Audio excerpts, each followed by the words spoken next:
उभरते भारत इन दिनों पूरे वर्ल्ड में छाया हुआ है दोस्तों।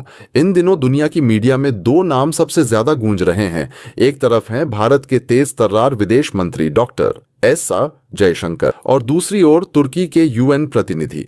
मामला यूं शुरू हुआ कि संयुक्त राष्ट्र में एक अहम सत्र के दौरान तुर्की के प्रतिनिधि ने चौंकाने वाला बयान दिया। उन्होंने कहा कि भारत अब भी वीटो पावर का हकदार नहीं है, उसे स्थायी सदस्यता देना जल्दबाजी होगी। पूरे हॉल में हलचल मच गई, माहौल एकदम सन्नाटे में बदल गया। सभी की निगाहें जयशंकर पर टिक गईं। क्या वो कूटनीति की नरम भाषा में जवाब देंगे या कोई बड़ा राजनीतिक धमाका होने वाला है? और फिर अचानक जयशंकर खड़े हुए। उनकी नजरें सीधी तुर्की प्रतिनिधि पर थीं। आवाज में ठहराव और शब्दों में तलखी थी। उन्होंने ऐसा जवाब दिया जिसने न सिर्फ तुर्की को कटघरे में खड़ा कर दिया बल्कि पूरे यूएन हॉल को तालियों से गूंजा दिया।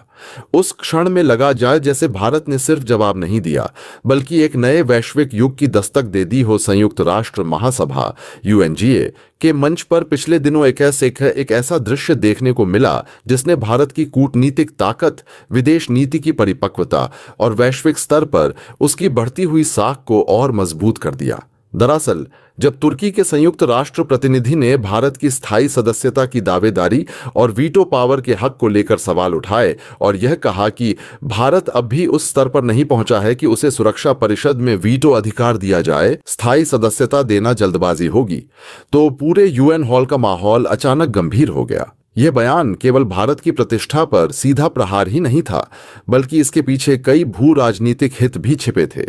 तुर्की का यह रुख पश्चिम एशिया की राजनीति, नाटो गठबंधन की सोच और कुछ हद तक पाकिस्तान से उसके ऐतिहासिक संबंधों से भी प्रभावित माना गया। तो आज की इस वीडियो में हम आपको वही पूरी कहानी बताएंगे कि कैसे तुर्की ने भारत को नीचा दिखाने की कोशिश की और कैसे जयशंकर ने पलटवार करके भारत की आवाज बुलंद कर दी। तो वीडियो को आखिर तक जरूर देखिएगा क्योंकि यह मामला सिर्फ एक बहस का नहीं बल्कि भारत के भविष्य, उसके सम्मान और दुनिया की बदलती राजनीति से जुड़ा हुआ है। लेकिन आगे बढ़ने से पहले इस वीडियो को लाइक करके चैनल को सब्सक्राइब जरूर कर लीजिए। लेकिन जैसे ही भारतीय विदेश मंत्री डॉक्टर एस जयशंकर खड़े हुए और उन्होंने अपने तीखे, तार्किक और तथ्यात्मक जवाब से तुर्की प्रतिनिधि को घेरा तो पूरा हॉल तालियों से गूंज उठा। जयशंकर साहब ने पहले बेहद शांत स्वर में परंतु बेहद प्रभावशाली अंदाज में कहा कि भारत दुनिया का सबसे बड़ा लोकतंत्र है, एक ऐसा देश जिसने न केवल अपनी जनता को स्वतंत्रता के बाद विकास और लोकतांत्रिक ढांचे की गारंटी दी है बल्कि पूरी दुनिया की शांति और स्थिरता में भी निरंतर योगदान किया है। आज यदि संयुक्त राष्ट्र सुरक्षा परिषद को 21वीं सदी में प्रासंगिक बनाए रखना है तो उसमें उन देशों की भागीदारी सुनिश्चित करनी होगी जिनका वास्तविक वैश्विक प्रभाव और योगदान है। उन्होंने यह भी स्पष्ट कर दिया कि भारत केवल वीटो पावर की बात नहीं कर रहा बल्कि वैश्विक तंत्र में न्याय संगत प्रतिनिधित्व की मांग कर रहा है। उनके इन शब्दों ने उस बहस को एक नई दिशा दे दी जो दशकों से चल रही है, यानी कि संयुक्त राष्ट्र की संरचना में सुधार और स्थायी सदस्यता में नए देशों की भागीदारी। यहां गौर करने वाली बात यह भी है कि भारत 1945 में संयुक्त राष्ट्र का संस्थापक सदस्य रहा है और आज वह न केवल विश्व की 5वीं सबसे बड़ी अर्थव्यवस्था है बल्कि सैन्य, तकनीकी और मानवीय सहायता के स्तर पर भी उसका योगदान असाधारण है। भारत ने शांति सैनिकों यूएन पीस कीपिंग फोर्सेस में सबसे ज्यादा जवान भेजे हैं। जलवायु परिवर्तन से लेकर आतंकवाद विरोध तक लगभग हर मंच पर भारत की नीतियां आज वैश्विक नेतृत्व का उदाहरण मानी जाती हैं। ऐसे में जब तुर्की जैसे देश भारत की योग्यता पर सवाल उठाते हैं तो वह केवल भारत का अपमान नहीं बल्कि उन लाखों करोड़ों लोगों की भावनाओं को ठेस पहुंचाने जैसा है जो संयुक्त राष्ट्र को निष्पक्ष और न्यायपूर्ण मंच मानते हैं। जयशंकर साहब का जवाब इसलिए भी ऐतिहासिक था क्योंकि उन्होंने केवल तुर्की प्रतिनिधि को ही नहीं बल्कि उन सभी ताकतों को आईना दिखाया जो आज भी संयुक्त राष्ट्र को अपने पुराने स्वरूप में जकड़े रखना चाहते हैं। उन्होंने स्पष्ट कहा कि आज की दुनिया द्वितीय विश्व युद्ध की दुनिया नहीं है। 1945 की परिस्थितियां बदल चुकी हैं। अब शक्ति संतुलन एशिया, अफ्रीका और लैटिन अमेरिका की तरफ भी झुक चुका है। ऐसे में यदि संयुक्त राष्ट्र केवल कुछ गिने चुने देशों की विशेषाधिकार परिषद बनकर रह जाएगा तो उसकी विश्वसनीयता खत्म हो जाएगी। इस कथन ने न केवल विकासशील देशों बल्कि कई पश्चिमी देशों के प्रतिनिधियों को भी सोचने पर मजबूर कर दिया। इस पूरे घटनाक्रम का एक और दिलचस्प पहलू यह था कि जैसे ही जयशंकर ने अपनी बात पूरी की, पूरे यूएन हॉल में तालियों की गड़गड़ाहट गूंज उठी। यह केवल भारत की कूटनीतिक जीत का संकेत नहीं था, बल्कि यह इस बात का भी प्रमाण था कि आज दुनिया का एक बड़ा हिस्सा भारत की बढ़ती हुई भूमिका और जिम्मेदारी को स्वीकार करता है। तुर्की प्रतिनिधि का चेहरा सहज और निरुत्तर दिख रहा था। वहीं भारत के पक्ष में कई देशों ने अपने दूतावासों के माध्यम से समर्थन भी दर्ज कराया। यदि गहराई से देखा जाए तो तुर्की का यह बयान उसके क्षेत्रीय हितों से जुड़ा हुआ था।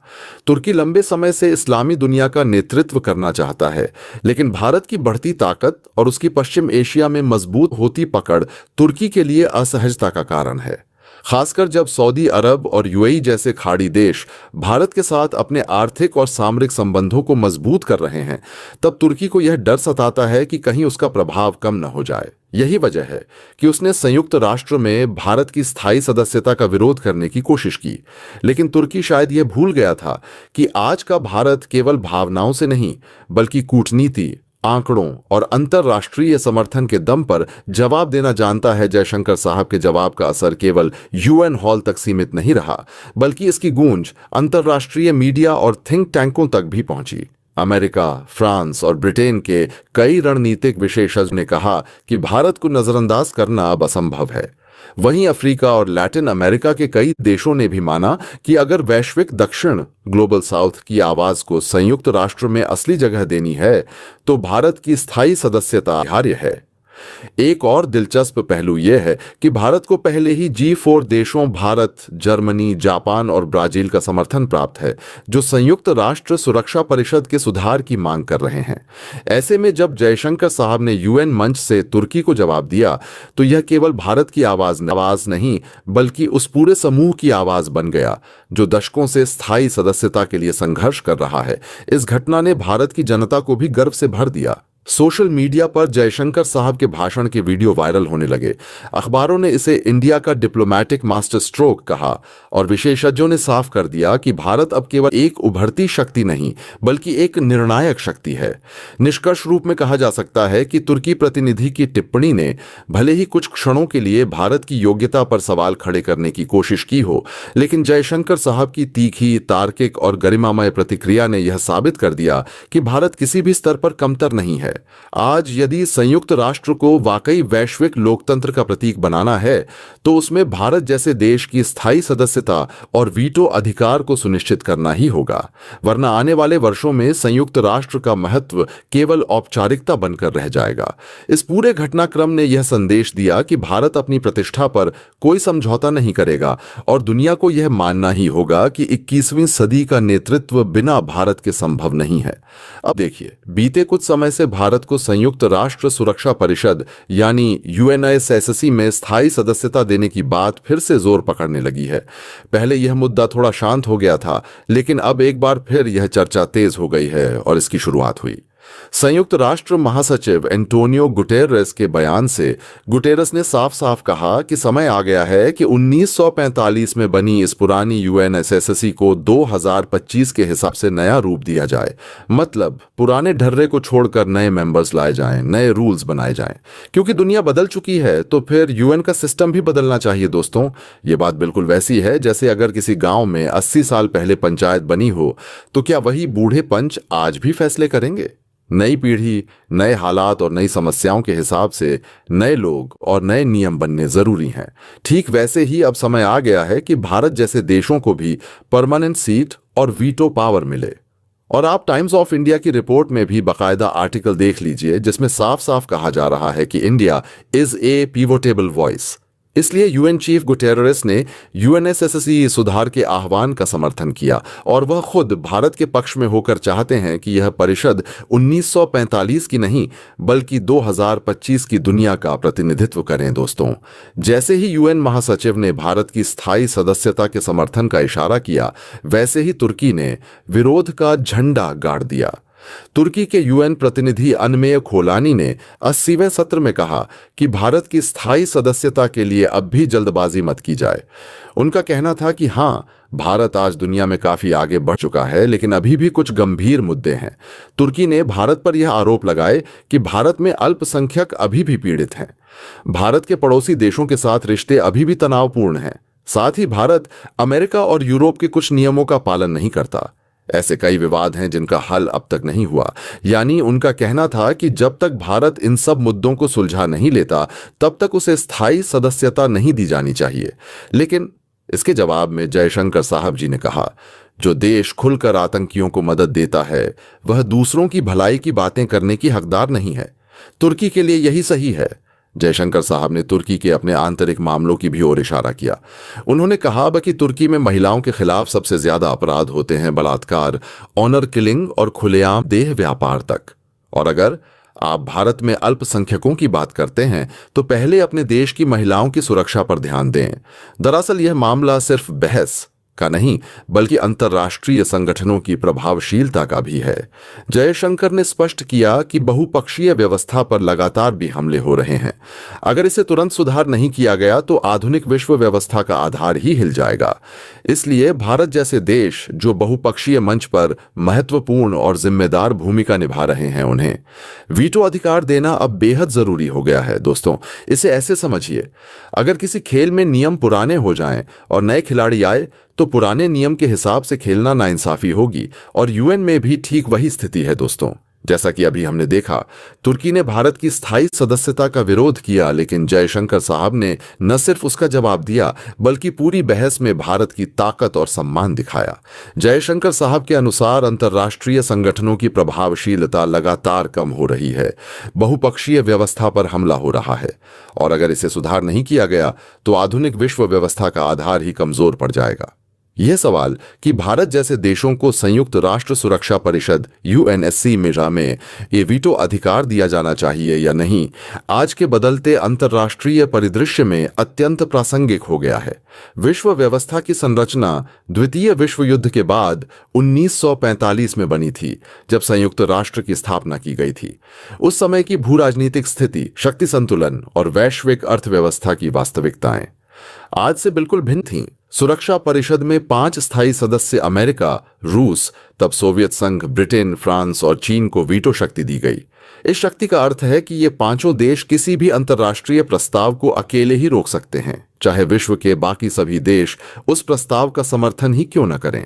1945 के बाद से अब तक अंतर्राष्ट्रीय राजनीति, अर्थव्यवस्था, तकनीक और भू राजनीति में जबरदस्त परिवर्तन हुए हैं। भारत, जो आज विश्व की सबसे बड़ी जनसंख्या वाला लोकतांत्रिक देश है, 5वीं सबसे बड़ी अर्थव्यवस्था है, अंतरिक्ष, रक्षा, टेक्नोलॉजी और ऊर्जा के क्षेत्र में अग्रणी बन चुका है, लेकिन फिर भी उसे वैश्विक निर्णय लेने वाले सबसे महत्वपूर्ण मंच पर बराबरी की जगह नहीं मिली है। दरअसल यह असंतुलन अब सिर्फ न्याय का प्रश्न नहीं रह गया है, बल्कि यह वैश्विक संस्थाओं की प्रभावशीलता और वैधता, लेजिटिमेसी से जुड़ा हुआ मुद्दा बन चुका है। जैसा कि भारत के विदेश मंत्री एस जयशंकर ने हाल ही में बहुपक्षीय मंच पर कहा, अंतर्राष्ट्रीय संगठनों की प्रभावशीलता लगातार कम हो रही है, बहुपक्षीय व्यवस्था पर हमला हो रहा है, और अगर इसे सुधार नहीं किया गया तो आधुनिक विश्व व्यवस्था का आधार ही कमजोर पड़ जाएगा। जयशंकर की इस टिप्पणी में गहरी कूटनीतिक चेतावनी छिपी है। संयुक्त राष्ट्र जैसे संस्थान, जो विश्व शांति, स्थिरता और अंतर्राष्ट्रीय सहयोग के स्तंभ माने जाते हैं, वे अपनी विश्वसनीयता खोते जा रहे हैं, क्योंकि उनकी निर्णय प्रक्रिया आज के यथार्थ को प्रतिबिंबित नहीं करती। इस बात को एक सरल उदाहरण से समझिए। अगर किसी खेल में नियम बहुत पुराने हों और मैदान में नए और सक्षम खिलाड़ी उतर आएं, तो क्या खेल को उन्हीं पुराने नियमों से खेलना न्याय संगत होगा? बिल्कुल नहीं। खेल के नियमों में बदलाव करना होगा ताकि सभी प्रतिभागियों को समान अवसर मिले और प्रतियोगिता निष्पक्ष बनी रहे। यही स्थिति आज संयुक्त राष्ट्र में है। 1945 में भारत उपनिवेश था, आज वह एक परमाणु शक्ति है, G20 का प्रमुख सदस्य है और दुनिया के लगभग हर बड़े निर्णय में सक्रिय भूमिका निभा रहा है। फिर भी उसे वीटो जैसी निर्णायक शक्ति से दूर रखा गया है। भारत ने बीते दशकों में न केवल आर्थिक क्षेत्र में बल्कि वैश्विक कूटनीति शांति स्थापना और मानवीय सहायता में भी अपनी जिम्मेदारी निभाई है। संयुक्त राष्ट्र शांति मिशनों में भारत का योगदान अभूतपूर्व रहा है। भारत ने सैकड़ों सैनिकों को विश्व शांति मिशनों में भेजा और कई बार जान की बाजी लगाकर संघर्षग्रस्त क्षेत्रों में स्थिरता स्थापित की। कोविड-19 महामारी के दौरान भारत ने वैक्सीन मैत्री के तहत दर्जनों देशों को टीके भेजे, जिससे यह साबित हुआ कि भारत सिर्फ एक उभरती हुई शक्ति नहीं, बल्कि एक जिम्मेदार वैश्विक भागीदार है। इसके बावजूद जब भी संयुक्त राष्ट्र सुरक्षा परिषद के सुधार की बात आती है, कुछ देश अड़चन पैदा कर देते हैं। हाल ही में तुर्की ने भारत की स्थायी सदस्यता के प्रस्ताव का विरोध किया, लेकिन विदेश मंत्री जयशंकर ने न केवल तुर्की के इस विरोध का कड़ा और तार्किक जवाब दिया, बल्कि पूरी बहस में भारत की ताकत और गरिमा को दृढ़ता से प्रस्तुत किया। उन्होंने स्पष्ट किया कि विश्व की नई वास्तविकताओं को स्वीकार किए बिना किसी भी वैश्विक संस्था का टिके रहना मुश्किल होगा। यह विरोध केवल तुर्की तक सीमित नहीं है। कुछ अन्य देश भी अपने अपने क्षेत्रीय और राजनीतिक हितों के कारण यूएनएससी में भारत की स्थायी सदस्यता का समर्थन करने से हिचकिचाते हैं। कुछ को डर है कि भारत को वीटो शक्ति देने से उनका प्रभाव कम हो जाएगा। कुछ को क्षेत्रीय प्रतिद्वंद्विता जैसे पाकिस्तान के कारण आपत्ति है और कुछ को बदलाव से उत्पन्न असंतुलन की चिंता है। लेकिन इन विरोधों का तर्क कमजोर है, क्योंकि वे वर्तमान अंतर्राष्ट्रीय वास्तविकताओं को नजरअंदाज करते हैं। भारत न केवल एशिया बल्कि वैश्विक दक्षिण ग्लोबल साउथ का भी एक सशक्त प्रतिनिधि है। अफ्रीका, लैटिन अमेरिका और दक्षिण एशिया जैसे क्षेत्रों की आवाज को भारत अंतर्राष्ट्रीय मंचों पर मजबूती से उठाता है। भारत की उपस्थिति से सुरक्षा परिषद की भौगोलिक और राजनीतिक प्रतिनिधित्व की व्यापकता बढ़ेगी, जिससे संस्था की विश्वसनीयता में भी वृद्धि होगी। वर्तमान में यूएनएससी में वीटो अधिकार भी 5 देशों के हाथ में केंद्रित है। कई बार देखा गया है कि इन देशों ने अपने भू राजनीतिक हितों के लिए वीटो का इस्तेमाल किया है, भले ही विश्व समुदाय का बहुमत किसी प्रस्ताव के पक्ष में रहा हो। उदाहरण के लिए रूस और चीन ने कई बार सीरिया और यूक्रेन से संबंधित प्रस्तावों को वीटो किया। अमेरिका ने इजरायल से जुड़े प्रस्तावों को बार बार रोका। इसका परिणाम यह हुआ कि यूएनएससी कई महत्वपूर्ण मुद्दों पर अक्रियाशील पैरालाइज्ड होकर रह गया। यदि भारत जैसे देश जो वैश्विक संतुलन में मध्यस्थता और सहयोग की भूमिका निभा सकते हैं को वीटो अधिकार दिया जाए, तो निर्णय प्रक्रिया में एक नई ऊर्जा और निष्पक्षता आएगी। भारत की विदेश नीति पारंपरिक रूप से गुटनिरपेक्ष, संतुलित और संवाद आधारित रही है। यही कारण है कि भारत पश्चिमी गुट और रूस चीन गुट दोनों से संवाद करने में सक्षम है। यह स्थिति भारत को एक सेतु ब्रिज की भूमिका देती है। दोस्तों, आपकी क्या राय है? कमेंट बॉक्स में जरूर से बताएं और साथ ही चैनल को सब्सक्राइब करना ना भूलें। आपके एक सब्सक्राइब से हमारी काफी बड़ी मदद होती है। जय हिंद।